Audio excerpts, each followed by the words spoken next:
السلام عليكم ورحمة الله وبركاته. ومحمد عثمان حسن دعالة وحن سلام يا دمان فاميلك أهلك يا قرابة سداس وكلا وحن سلام يا أصحاب تيدا جودهان دلك أنت جوكتا أنت دبادة جوكتا وحن هاي سدان حسين محمد عثمان حسن دعالة وحن هاي كمع عثمان حسن دعالة ولالك وحنا دونا يا أنا كهاد لجاريدا كمع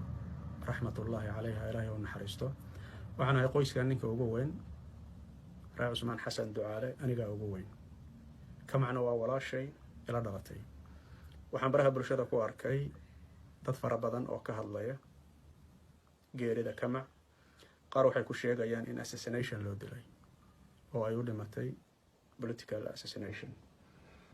قارو حي شيء جيان إن دحل قويس كذا أدير كيد إدادت يداد قرابة أرمى دحل يوحل حريرة اللو دلي قارو حي شيء جيان إن حبنا قويس كذا أي دلين قارب معلومات بالشيء جيان وحنا معلومات كاسفة فينا دad sheeganaya inay qaraabo iyo xigto leeyihiin kamac Cusmaan Xasan Ducaale hadaba waxaan umada u sheegayaa ma jiro qof qoyska kamac kamida oo arinta kamac geerideeda ka hadlay qofka ugu horeeya ee ka hadlaya waa aniga oo ah walaalkeed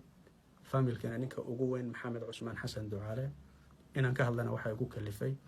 macluumaadka jahwareerinta been abuurka sal yaraad aan lahayn ee baraha bulshada la yaacinayo Facebooka Twitterka iyo guud ahaan baraha bulshada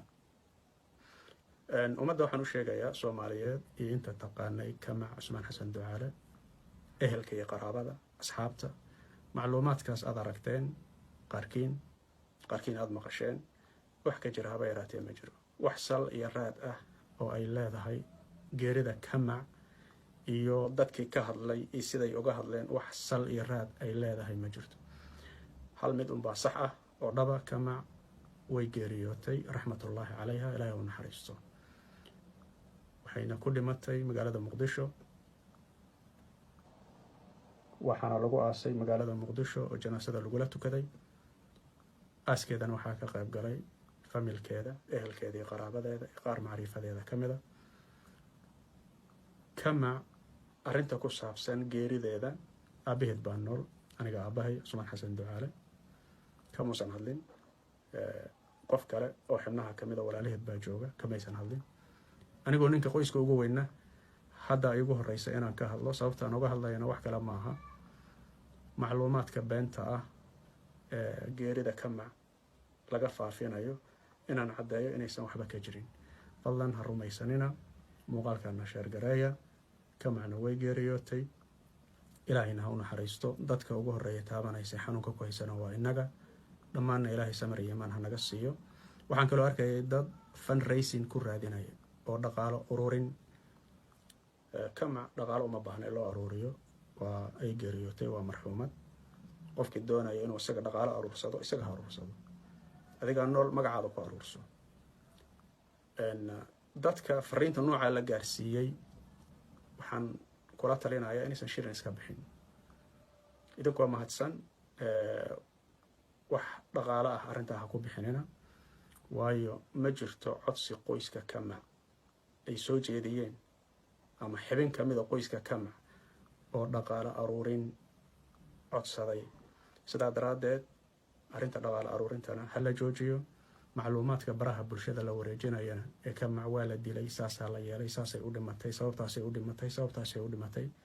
kulli waa waxba kama jiraan waana mahadsantihiin asalaamu calaykum waraxmatullaahi wabarakaatu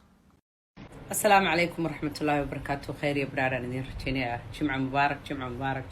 ولا يا دمانتين با كما عير الله يا أرحم الراحمين ولا كذا يا سواه الله إن كاس وحي وشاقي أنا حلالي وحن كفاهم مجرتو ده وح وسوكر ديبا مجرتو أو أنا هين كما عيني دمتي ده كما عيني دمتي ونوغنا هاي لكن كما عقورمي دمتي سيداي ودمتي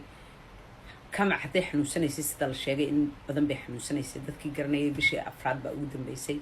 asxaabteedii iyo ehelkeeda qaar kamidaba intaas oo dhan maxaa gabadha loogu hayay qol gabadh weliba asmaatiga oo asma leh oo caafimaad u baahan maxaa qol loogu hayay intaasoo dhan waynu ognahay dadka dibadaha ka taga dee marka ay ku xanuunsadaan dhulkii waddamadii ay ka yimaadeen daryeel caafimaadka ku haysteen baa dib loogula soo cararaa marka maxaad noo sheegtaa beerto markaasaad leedahay waa been de haye hadday been tahay wixii la sheegayay noo sheeg adigu waxaa jira I know dadku inay soomaalidu ka fekeraan maxaa idinka gala iyo maxaa kaa gala iyo reerkoodii waaryaadhaheen waa la yska gelayaa wax maxaa la ysaga geli waaye inan yar oo mustaqbal cajiiba lahayd oo qaayo iyo qiimaba ilaahay ku manaystay oo meel ay mustaqbal fiican ka samaysan karto joogtay oo ka tagtay si ay dalkeedii iyo dadkeedii u caawiso oo aaday meel aan dadka wanaagsani ka soo noqon yaa kuwiina weliba gariraya leh xamar maxaa xamar dadkeedii baa ku neglagareeye maxay xamar qabtaa war xamar ha qabyaaladeynina xamar waa caasimad weeye xamar 5 milyan oo qof baa ku nool sida la sheegayo dee meel waxay noqotay hog lagu dhuunto oo criminalsku ay ku dhuuntaan oo wixii la doono lagu sameeyo waxay noqotay meel maalin walba dad baa la qarxinaya maalin walba dad baa la dilaya maalin walba dad baa la waaya wax la xidhay wax la qabtay wax maxkamad la soo taagay wax meel loo raaco leh waxaa dembi iyo dunuub iyo dhibaato ka dhacaysa dee annagu ma arag no justice meel cadaalad iyo justice yaallo dee cariga soomaalida oo dhanba ma yaallo waa run laakiin waa laysii dhaamaa xamar waxaad moodaa in ay noqotay criminalskii ajnabiga ahaa iyo kuwii soomaaliyaba inay base u noqotay warehouse yaa headquarters inay u noqotay marka xamar waa lasoo hadal qaadaya ka daaya idinku qabyaaladeynta xamar soomaali wax walba waxaa laga raacay inay qabyaaladeeyaane stop it mustaqbal cajiiba ayay lahayd dadkeeda iyo dalkeeda ay doonaysa inay wax tarto qofkii dhaqaaqa ee wadaninimo iyo dadnimo iyo damiir uu ka muuqdaba waa la aamusiyaa to be honest with you aniga waxay ila eg tahay honor killing yaa gabadhan in I don't know dadka waxa la yidhi dadkan caruurahan dibadaha ka taga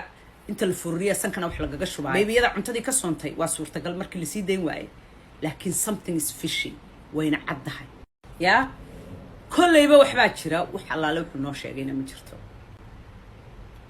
ilaahay subxaanahu wa tacaala da qafuur raxiim yaa dal jalaali walikraam isaga ayaa subxaanahu wa tacaala aan waxba ka qarsoonayn cid walba isagaa arkay oo dheehanaya dhalinyarada soomaaliyeed waxaan idinkula talinayaa si kastood u dal jeceshihiin ha ku noqonina dhulkaas yaa naftaada haddaad weydoo lagu aamusiiyo dee khalaas buf you're gone social media ha isticmaal wixii aad dadka wax ugu qabanaysid iyo wixii aad wax ku bedelaysid ku bedel maanta adduunkii global village buu noqday you don't have to be physically there meeshaa guray uu ka hadaafay ee la doonayo qofkii dhaqaaqaba in la aamusiiyo ee cadaalad iyo sharaf iyo milgo leh ee ilaahay ka baqaya ee danaynaya dadkii dalka in la aamusiyaa la doonayaa ha tegin stay away